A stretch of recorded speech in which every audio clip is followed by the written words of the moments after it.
XP e E11, finalmente acabou o desconto, o fundo chegou no seu PVP, então a gente vai analisar isso no vídeo de hoje que trata do relatório de dezembro. Esse é o canal Estudos em FIIs.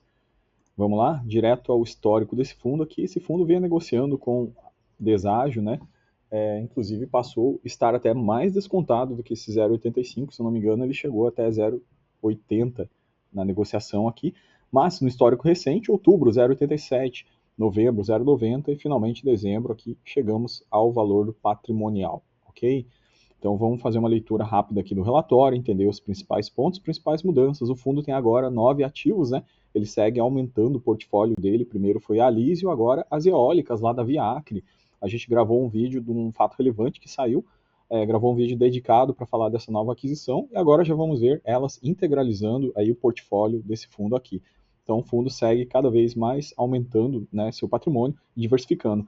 Esse aumento de portfólio dele é decorrente da emissão que ele fez, onde captou super bem, né? E alocou nessas duas posições, que foram a Alísio, basicamente, e agora pegou o dinheiro que sobrou e colocou na Via Acre, que é geração eólica. Bom, premissa do fundo, pagar R$ 12 nesse ano aí de 2024, né? R$ 12 por cota, basicamente R$ 1 por mês. Tira implícita dele. Lembrando que a tira implícita é decorrente a todo o projeto, né? Então é uma TIR que equivale a IPCA mais 9,03 no cenário atual a este preço de cota, beleza? Então aqui a gente tem um gráfico, né, da cota ao mercado, da cota patrimonial. Vamos falar com um pouco mais de detalhe aqui na parte de rentabilidade. Então, na rentabilidade do fundo, avaliando o mês de dezembro em relação a novembro, o que aconteceu? Marcado de verde aqui, uma valorização bastante expressiva na cota ao mercado, que em novembro estava R$ 80, né? Essa cota agora chegou a 87. Então, o mercado realmente precificou esse produto aqui, subindo o valor da cota. Mas não somente isso, também a gente teve uma redução na cota patrimonial, aí basicamente R$ 2, uns quebradinhos aqui, tá? Aqui é o guidance anunciado, né, em reais por cota, né, que é esse R$ 12,4 para 2024. Tabela de sensibilidade já vimos, é o equivalente a uma tira implícita de IPCA mais 9 ao preço atual, que é 87,50. Né? Quem comprou a valores mais baixos acabou pegando uma tira implícita maior.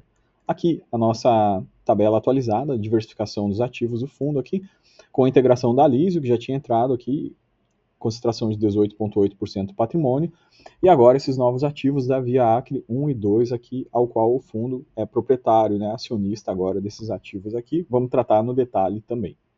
Bom, tendo visto essa geral do fundo aqui, é importante relembrar como que é a distribuição desse fundo, né? Então, esse fundo, em se tratar basicamente de receita líquida do fundo, é importante a gente lembrar que esse fundo aqui ele é um fundo com predominância transmissão. Então, quando a gente vê esse azul claro, 41% é a Arteon Z, e a gente vê esse cinza, a LC Energia. Então, somando esses dois aqui, a gente chega a 72% da receita líquida do fundo, tá?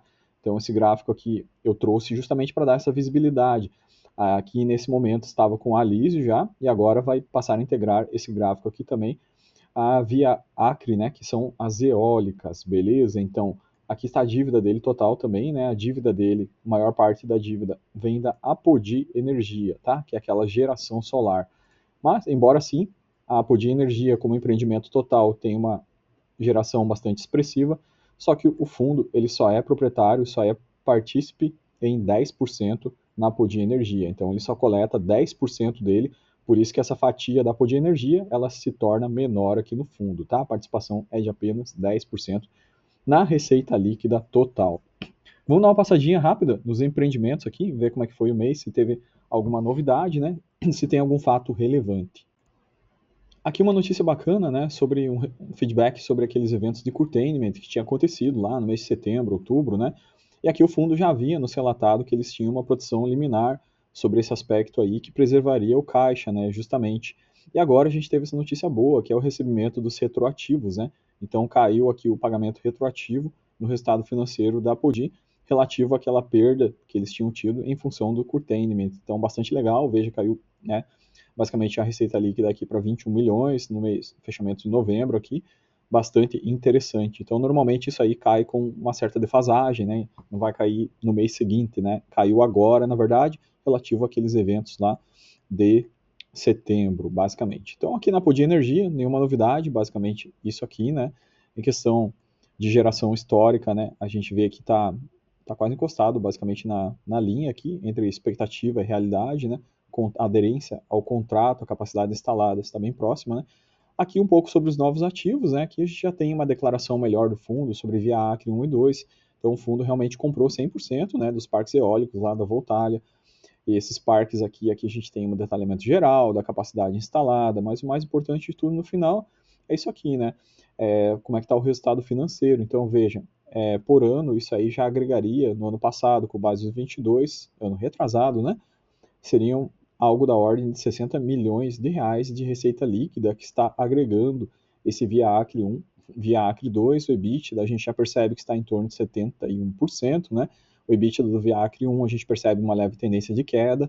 Aí depois, pessoal, sobre geração, né? Tem alguns dados bem interessantes também para a gente analisar juntos. Eu vou fazer um vídeo especial agora para a área de membros, onde a gente vai tratar também no detalhe esses ativos novos aqui com relação ao contrato de geração, o resultado efetivo. A gente vai entender bem a questão de capacidade desses novos ativos aqui, geração de fluxo de caixa deles, também da Lísio, né? Então vamos fazer isso na planilha de fundamentos. A gente vai fazer isso num vídeo da área de membros, onde a gente vai mergulhar com mais detalhe em cada um desses ativos, tá? Com relação à parte das transmissões, nenhuma novidade, né? Aqui disponibilidade muito alta, receita bastante previsível aqui, nenhuma alteração, reajuste já foram, né? Foi no mês de julho lá, a correção do IPCA, e aqui a parte da Alísio também, nenhuma novidade nesse mês vigente aqui. Então a gente fez um flyover aqui, passou um sobrevoo sobre os ativos do fundo, a gente viu que não tem nada muito relevante, fato positivo realmente é esse recebimento do valor que estava pendente lá, através de liminar, né, aqui nos ativos solares, né, no ativo da Apodi. Então esse foi um fato bastante interessante para a gente comentar aqui. Bom, ademais comentários sobre esse fundo aqui, as operações dele, né, a gente já conhece, aqui estão os dados, na verdade, do último TRI. A gente falou no último vídeo também sobre a questão do guidance, né, então as novidades que teve depois dessa quarta emissão. Então a gente vê realmente vários fatores positivos da quarta emissão, né, os benefícios esperados. Tem um vídeo específico sobre isso, se vocês quiserem assistir, pessoal, somente sobre a emissão. Eu vou deixar aqui no card aqui do final para vocês analisarem, quem quiser conhecer um pouquinho melhor sobre essa última emissão que foi feita, basicamente, né, tem um detalhamento bem maior de como é que foi a emissão, mas basicamente os benefícios da oferta, né, foram maior periodicidade de distribuição, realmente passou a ser mensal agora, diversificação no portfólio, já vimos ocorrer aqui, mais 2 ativos, né, reduzindo concentração do fundo nos demais ativos presentes, aumento do dividend yield também foi fato, né, a gente viu o aumento do dividendo em relação ao original, que era 10 para 12,4, né, nesse próximo ano 2024 e nos próximos também, redução da duration no fundo e potencial aumento na liquidez e número de cotistas, né? Então, todos esses benefícios que foram declarados no prospecto da emissão, nós já estamos vendo com bastante detalhe, né, de forma concreta aqui dentro dos ativos do fundo. Então, a gente viu principalmente a grande manchete desse vídeo aqui, é justamente esse novo ativo aqui, VILAC 1 e 2, né, e a gente analisar realmente como é que é a margem EBITDA dele, a receita líquida e quanto que ele vai agregar ao fundo. Demais comentários, passam com mais detalhe a parte financeira do fluxo de caixa do fundo, lá na área de membros, na planilha de fundamentos. Grande abraço a todos, fico por aqui.